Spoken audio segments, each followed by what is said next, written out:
Safety is more than just a topic here at EarthKind. It's our culture. Most recently, we just achieved 1,000 days without an injury in our factory. 1,000 days, that's over 3 years of not having an occurrence. That's a milestone for us because safety is the #1 priority here. And that's very important because you want to have a company, that cares about your health and cares about your safety. This team that we work with is like a family. I mean, I treat them as one of my own just for the same fact that I want to keep them safe. I want them to go home safe.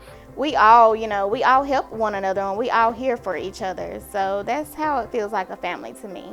To achieve this safety milestone, we do a lot of different activities. We have near-miss programs, we hold safety meetings, and we've redesigned our facility and workplace organization to ensure that all the hazards that could potentially impact our employees are not only avoided, but they're eliminated.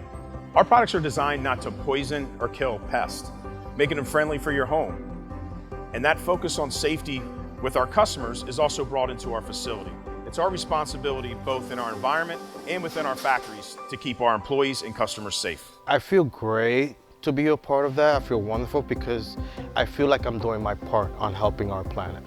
It takes all our employees here at EarthKind to be safety ambassadors to achieve these outstanding results that we have to get us to 1,000 consecutive days. And for that, I'm extremely proud of our organization and our employees and its commitment to safety.